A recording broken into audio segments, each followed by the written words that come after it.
Hi ಗೆಳೆಯರೆ, ಇವತ್ತು ಬೆಳಗಾವಿ ಜಿಲ್ಲೆಯ ಬಗ್ಗೆ ಸ್ವಲ್ಪ ಇನ್ಫಾರ್ಮೇಷನ್ನ ಕೊಡ್ತಾ ಇದ್ದೀನಿ. ಬೆಳಗಾವಿ ಜಿಲ್ಲೆ ನಮ್ಮ ರಾಜ್ಯದ ಅತ್ಯಂತ ದೊಡ್ಡ ಜಿಲ್ಲೆ. ಇದು ನಮ್ಮ ರಾಜ್ಯದಲ್ಲಿ ವಾಯುವ್ಯ ಭಾಗದಲ್ಲಿ ಬರುತ್ತದೆ. ಬೆಳಗಾವಿಯು ಪ್ರಮುಖ ಆಡಳಿತ ಮತ್ತು ಸಾಂಸ್ಕೃತಿಕ ಮತ್ತು ವಾಣಿಜ್ಯ ಕೇಂದ್ರವಾಗಿದೆ. ಈ ಜಿಲ್ಲೆಯ ಬಗ್ಗೆ ಸ್ವಲ್ಪ ಇನ್ಫಾರ್ಮೇಷನ್ನ ಕೊಡ್ತಾ ಇದ್ದೀನಿ. ಬನ್ನಿ ವಿಡಿಯೋನ ಸ್ಟಾರ್ಟ್ ಮಾಡೋಣ. ಬೆಳಗಾವಿ ಜಿಲ್ಲೆ ಮಹಾರಾಷ್ಟ್ರ ಮತ್ತು ಗೋವಾ ರಾಜ್ಯಗಳ ಗಡಿಯಲ್ಲಿದೆ. ಇದು ಸರಿಸುಮಾರು 13,433 ಚದರ ಕಿಲೋಮೀಟರ್ನಷ್ಟು ಹರಡಿದೆ. ಬೆಳಗಾವಿ ಜಿಲ್ಲೆಯು ಪಶ್ಚಿಮ ಘಟ್ಟಗಳು ಮತ್ತು ಪ್ರಸ್ಥಭೂಮಿ ಮತ್ತು ಹಲವಾರು ನದಿಗಳು ಇಲ್ಲಿ ಹರಿಯುತ್ತವೆ. ಇಲ್ಲಿ ಉದಾಹರಣೆಗಾಗಿ ಕೃಷ್ಣ, ಘಟಪ್ರಭಾ, ಮಲಪ್ರಭಾ, ಮಾರ್ಕಂಡೇಯ ಮುಂತಾದ ನದಿಗಳು ಈ ಜಿಲ್ಲೆಯಲ್ಲಿ ಹರಿಯುತ್ತವೆ. ಬೆಳಗಾವಿಯ ಹವಾಮಾನ ಪ್ರಧಾನವಾಗಿ ಉಷ್ಣವಲಯ ಮತ್ತು ಜೂನ್ನಿಂದ ಸೆಪ್ಟೆಂಬರ್ವರೆಗೂ ಮಾನ್ಸೂನ್ ಋತುವಿನೊಂದಿಗೆ ಇರುತ್ತದೆ. ಇನ್ನು ಬೆಳಗಾವಿಯ ಆಡಳಿತ ನೋಡಬೇಕಾದರೆ ಬೆಳಗಾವಿ ಒಂದು ನಗರ ಮತ್ತು ಇದರ ತಾಲೂಕುಗಳು ಬೆಳಗಾವಿ, ಗೋಕಾಕ, ಖಾನಾಪುರ, ಅಥಣಿ, ಚಿಕ್ಕೋಡಿ, ಬೈಲಹೊಂಗಲ ಸೇರಿದಂತೆ 14 ತಾಲೂಕುಗಳು ಇಲ್ಲಿವೆ. ಇನ್ನು ಬೆಳಗಾವಿಯ ಜನಸಂಖ್ಯೆ 4.8 ಮಿಲಿಯನ್ಗಿಂತ ಹೆಚ್ಚಾಗಿದೆ. ಇದು 2011ರ ಜನಗಣತಿಯ ಪ್ರಕಾರ. ಮತ್ತು ಬೆಳಗಾವಿಯ ಪ್ರಮುಖ ಭಾಷೆ ಕನ್ನಡ, ಅಂದರೆ ನಮ್ಮ ಮಾತೃಭೂಮಿಯ ಭಾಷೆ ಕನ್ನಡ. ಮತ್ತು ಇಲ್ಲಿ ಕೆಲವೊಂದು ಜನ ಮರಾಠಿ ಮತ್ತು ಕೊಂಕಣಿ ಸಹ ಮಾತಾಡುತ್ತಾರೆ. ಬೆಳಗಾವಿಯ ಆರ್ಥಿಕತೆ ಬಗ್ಗೆ ನೋಡಬೇಕಾದರೆ ಇಲ್ಲಿ ಬೆಳಗಾವಿಯು ಪ್ರಮುಖವಾಗಿ ಇದು ಕೃಷಿ ಪ್ರಧಾನ ಭೂಮಿ. ಇಲ್ಲಿರುವ ಕಾರಣದಿಂದ ಇಲ್ಲಿ ಕಬ್ಬು, ಭತ್ತ, ಜೋಳ ಮತ್ತು ಹಲವಾರು ಬೆಳೆಗಳನ್ನು ಇಲ್ಲಿ ಬೆಳೆಯುತ್ತಾರೆ.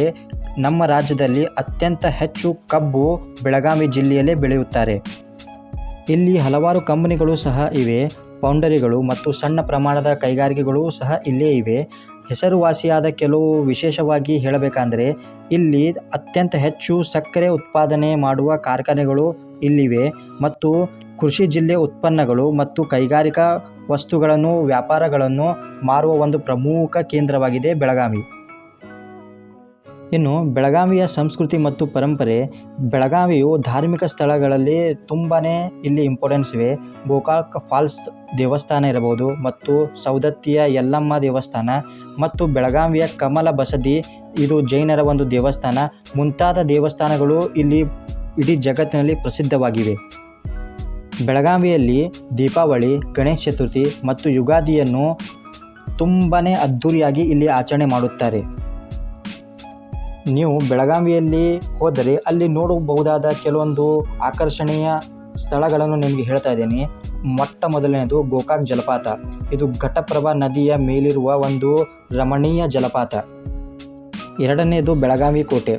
ಇದು ಜೈನ ಮತ್ತು ಹಿಂದೂ ದೇವಾಲಯಗಳಿರುವ ಒಂದು ಐತಿಹಾಸಿಕ ತಾಣ. ಇದು ಚಾಂಬೋಟಿ ಬೆಟ್ಟಗಳು, ಇದು ನೈಸರ್ಗಿಕ ಸೌಂದರ್ಯಕ್ಕೆ ಹೆಸರುವಾಸಿಯಾಗಿದೆ.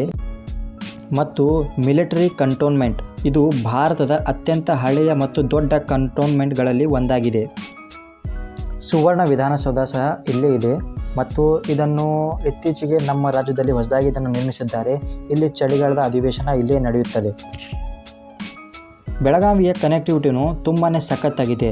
ಇಲ್ಲಿ ಇಡೀ ದೇಶದ ಅತ್ಯಂತ ಒಳ್ಳೆಯ ಕನೆಕ್ಟಿವಿಟಿ ಇಲ್ಲಿವೆ.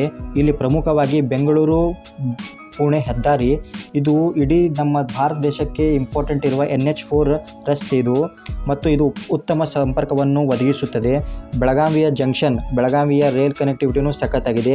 ಮತ್ತು ಇಲ್ಲಿ ಹೊಸದಾಗಿ ಒಂದು ವಿಮಾನ ನಿಲ್ದಾಣವನ್ನು ನಮ್ಮ ರಾಜ್ಯ ಸರ್ಕಾರ ಇಲ್ಲಿ ನಿರ್ಮಾಣ ಮಾಡಿದೆ. ಬೆಳಗಾವಿ ಜಿಲ್ಲೆಯು ನಮ್ಮ ರಾಜ್ಯದ ನೆರೆಯ ರಾಜ್ಯಗಳೊಂದಿಗೆ ಒಂದು ಗಡಿ ಭಾಗವಾಗಿ ಕಾರ್ಯನಿರ್ವಹಿಸುತ್ತಿದೆ. ಮತ್ತು ಇಲ್ಲಿ ಐತಿಹಾಸಿಕ ಮಹತ್ವ, ಸಾಂಸ್ಕೃತಿಕ ಮತ್ತು ವೈದ್ಯಕೀಯ ಹಾಗೂ ಆಧುನಿಕ ಆರ್ಥಿಕತೆಗೆ ಒಂದು ಪ್ರಮುಖ ಇದು ಒಂದು ಜಿಲ್ಲೆಯಾಗಿದೆ. ಇದು ನಮ್ಮ ರಾಜ್ಯ ಪ್ರಾರಂಭ ಆಗಬೇಕೆಂದರೆ ಬೆಳಗಾವಿನಿಂದ ಬೆಂಗಳೂರುವರೆಗೆ ನಾವು ಹೇಳ್ತೀವಿ. ಈ ಎಲ್ಲ ಇನ್ಫಾರ್ಮೇಷನ್ ನಾನು ನಿಮಗೆ ಸದ್ಯಕ್ಕೆ ಕೊಟ್ಟಿದ್ದೀನಿ ಬೆಳಗಾವಿಯ ಬಗ್ಗೆ. ಇದು ಸಣ್ಣ ಪ್ರಮಾಣದ ಒಂದು ಇನ್ಫಾರ್ಮೇಷನ್. ಈ ವಿಡಿಯೋನ ನಿಮಗೆ ಇಷ್ಟ ಆದರೆ ಪ್ಲೀಸ್ ನನ್ನ ಚಾನಲನ್ನು ಸಬ್ಸ್ಕ್ರೈಬ್ ಮಾಡಿ ಮತ್ತು ಲೈಕ್ ಮಾಡಿ, ಮತ್ತು ನಿಮ್ಮ ಸ್ನೇಹಿತರಿಗೆ ಇದನ್ನು ಶೇರ್ ಮಾಡಿ. ಅವರಿಗೂ ಸ್ವಲ್ಪ ನಮ್ಮ ರಾಜ್ಯದ ಜಿಲ್ಲೆ ಬಗ್ಗೆ ಇನ್ಫಾರ್ಮೇಷನ್ ತಿಳ್ಕೊಳ್ಳಿ ಅವರು ಸಹ ಅಂತ ಈ ವಿಡಿಯೋನ ಇಲ್ಲೇ ಮುಕ್ತಾಯ ಮಾಡ್ತಾಯಿದ್ದೀನಿ. ಧನ್ಯವಾದಗಳು.